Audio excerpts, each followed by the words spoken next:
இது ஃபர்ஸ்ட் மலேசியாவின் செய்திகள் உங்களுக்காக.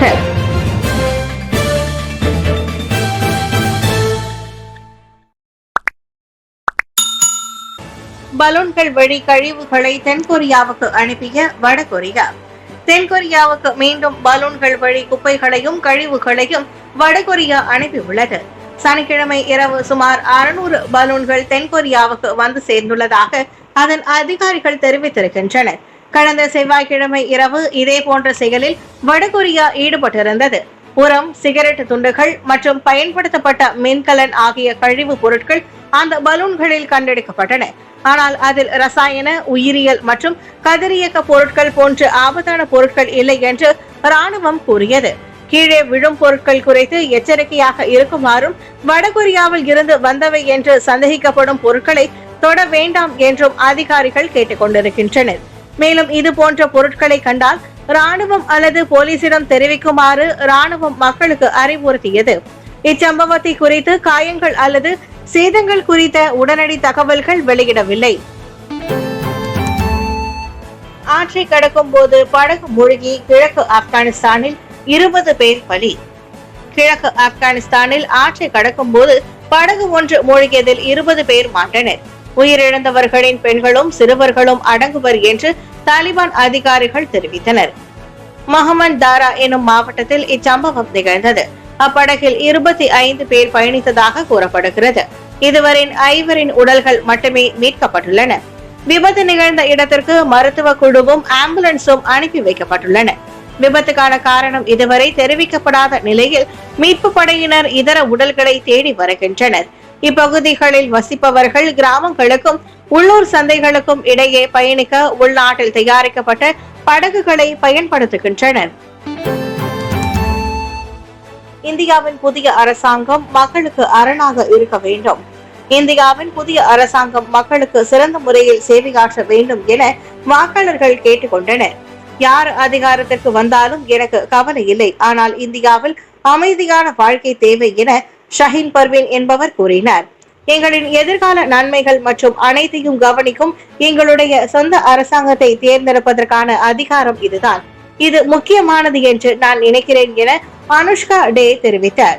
மிக முக்கியமானது கல்வி, வேலையில்லா திண்டாட்டம், வறுமையை குறைப்பது. மேலும் வரும் புதிய அரசாங்கம் இவற்றில் புதிய கவனம் செலுத்த வேண்டும் என்றார் விகாஸ் யாதவ்.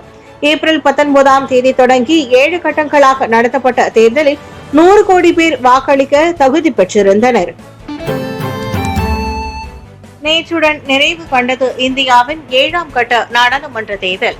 இந்தியாவின் 7ஆம் கட்ட நாடாளுமன்ற தேர்தல் நேற்று நிறைவடைந்தது. இந்த இறுதிக்கட்ட தேர்தலில் 62.36 விழுக்காடு வாக்குகள் பதிவு செய்யப்பட்டதாக அந்நாட்டின் தேர்தல் ஆணையம் அறிவித்திருக்கிறது.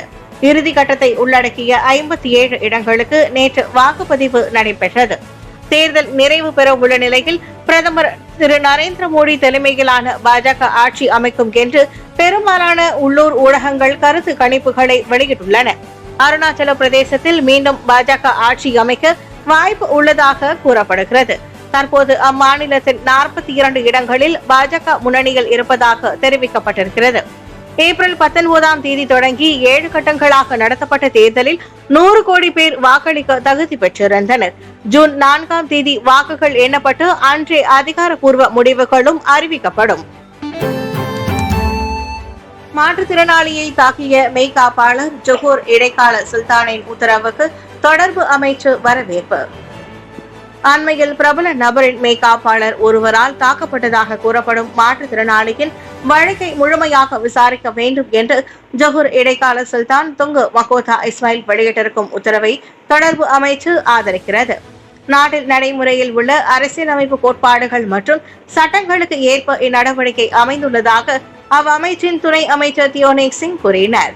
அவ்வாடவரின் செயல் குற்றமாக வகைப்படுத்தப்பட்டால் அவர் மீது விரைவில் உரிய நடவடிக்கை எடுக்க வேண்டும் என்றும் டிஇஓ கேட்டுக்கொண்டார். இந்த ஜொஹூரில் நடைபெற்ற வெங்ரன் 2024 சமூக ஓட்ட பந்தயத்தில் கலந்து கொண்ட பின்னர் அவர் செய்தியாளர்களிடம் பேசினார். இதனிடையே அனைத்து தரப்பினரும் நாட்டின் அரசியல் அமைப்பையும் சட்டங்களையும் மதித்து பின்பற்ற வேண்டும் என்பதற்காக வெளிப்படையான விசாரணை அவசியம் என்று குழாய் நாடாளுமன்ற உறுப்பினருமான தியோ தெரிவித்தார். போலீஸ் சிறந்த உபகரணங்களை கொண்டிருப்பது அவசியம். சாஹித் ஹமீதி. போலீஸ் நடவடிக்கைகளில் செயல்திறன் அதிகரித்து வருகின்ற போதிலும் அந்த பாதுகாப்பு படை நவீன உபகரணங்களை கொண்டிருக்க வேண்டும். நவீன உபகரணங்களை பயன்படுத்தியே குற்ற செயல்கள் தீவிரமடைந்து வருவதால் போலீஸ் சிறந்த உபகரணங்களை கொண்டிருப்பது அவசியம் என்று துணை பிரதமர் டத்தோஸ்ரீ டாக்டர் அகமது சாஹித் ஹமீதி தெரிவித்தார். ஞாயிற்றுக்கிழமை ஊதான் மெலிந்தான் பாகாங் டத்தோ மாவட்ட போலீஸ் தலைமையகத்தை தொடங்கி வைத்த பின்னர் செய்தியாளர்களிடம் டத்தோஸ்ரீ அகமது சாஹித் இதனை தெரிவித்தார். நாட்டில் குற்ற செயல்களை துடைத்தொழிப்பதில் அரசு மலேசிய போலீஸ் படை கூடுதல் பலத்தை கொண்டிருக்க வேண்டும் என்று அவர் கூறினார். திட்டமிட்ட குற்ற செயல்கள், எல்லை தாண்டிய குற்றங்கள் மற்றும் இணைய பாதுகாப்பு தொடர்பான குற்றங்களை துடைத்தொழிக்க வேண்டும் என்றும் அவர் வலியுறுத்தி கூறினார். ஆகவே செயற்கை நுண்ணறிவு, AI மற்றும் இணைய உபகரணங்கள், IoT ஆகியவை போலீஸ் உறுப்பினர்களுக்கு வழங்கப்பட வேண்டியது அவசியம் என்று சாஹித் குறிப்பிட்டார். ஜெயின் ராயன் கொலை விரிவான விசாரணை மேற்கொள்ள போலீசுக்கு அவகாசம் வழங்குவேன். கடந்த ஆண்டு டிசம்பர் மாதம் கொலை செய்யப்பட்டதாக நம்பப்படும் மன வளர்ச்சி குறைபாடுடைய 6 வயது சிறுவன் ஜெயின் ராயன் அப்துல் மாதின் குறித்த வழக்கில் விரிவான விசாரணையை மேற்கொள்வதற்கு போலீசுக்கு போதிய அவகாசம் அளிக்க வேண்டும் என்று அனைத்து தரப்பினரையும் தேசிய போலீஸ் படை PDRM கேட்டுக்கொண்டது. அச்சிறுவனின் மரணம் குறித்து கடந்த வெள்ளிக்கிழமை புஞ்சக் ஆலாமில் கைது செய்யப்பட்ட பெற்றோரிடம் போலீசார் தொடர்ந்து விசாரணையை மேற்கொண்டு வருவதாக தேசிய போலீஸ் படை தலைவர் தான் ஸ்ரீ ரசருடின் ஹுசைன் தெரிவித்தார். பெற்றோரை தவிர்த்து வேறு யாரும் இவ்வழக்கு தொடர்பில் கைது செய்யப்படவில்லை என்று கூறிய அவர், விசாரணைக்கு உதவும் பொருட்டு மற்ற தடயங்களை போலீசார் இன்னும் தேடி வருவதாக கூறினார். இன்று தெலங்கானா அனைத்துலக பூங்காவில் நடைபெற்ற தேசிய போலீஸ் படை தலைவர்கிண குதிரை சவாரி போட்டியை நிறைவு செய்து வைத்த பின்னர் அவர் செய்தியாளர்களிடம் அதனை தெரிவித்தார். அச்சிறுவனின் பெற்றோர் 7 நாட்களுக்கு தடுப்பு காவலில் வைக்கப்பட்டு விசாரிக்கப்பட்டு வரும் வேளையில் தொடர் விசாரணையை மேற்கொள்ள போலீசாருக்கு கால அவகாசம் தேவைப்படுவதாக ரசருடின் கூறினார்.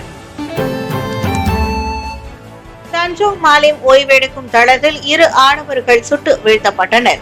தெற்கு நெடுஞ்சாலையின் 396.5வது கிலோமீட்டரில் உள்ள பேராக் தஞ்சோங் மாலிம் ஓய்வெடுக்கும் தளத்தில் நேற்று போலீசாருக்கு எதிராக மேற்கொள்ளப்பட்ட துப்பாக்கிச்சூடு தாக்குதலில் 2 குற்றவாளிகள் சுட்டி வீழ்த்தப்பட்டனர். இச்சம்பவத்தில் சுமார் 30 வயதுடைய உள்நாட்டு ஆடவர் 2 சுட்டுக் கொல்லப்பட்டதாக ஸ்லாங்கூர் போலீஸ் தலைவர் டத்தோ ஹுசைன் உமர் கான் தெரிவித்தார்.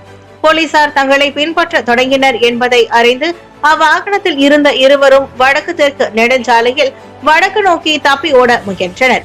சம்பவ இடத்தை போலீசார் அடைந்ததும் அவர்கள் போலீசாரை நோக்கி பலமுறை துப்பாக்கியால் சுட்டுள்ளனர். தங்களை தற்காத்துக் கொள்ளும் நோக்கில் போலீசார் எதிர் தாக்குதலை நடத்தியதாக டத்தோ ஹுசைன் மேலும் கூறினார். சுட்டுக் கொல்லப்பட்ட 2 ஒரு ஆடவருக்கு 23 முந்தைய குற்றப்பதிவுகள் உள்ளதோடு 6 வழக்கு விசாரணை தொடர்பில் போலீசாரால் தேடப்பட்டு வந்துள்ளதும் தெரிய வந்துள்ளது. மற்றொருவரின் விவரம் அடையாளம் காணப்பட்டு வருகிறது. 1960ஆம் ஆண்டு ஆயுத சட்டம் செக்ஷன் 8 மற்றும் குற்றவியல் சட்டம் செக்ஷன் 307 கீழ் இவ்வழக்கு விசாரிக்கப்பட்டு வருகிறது.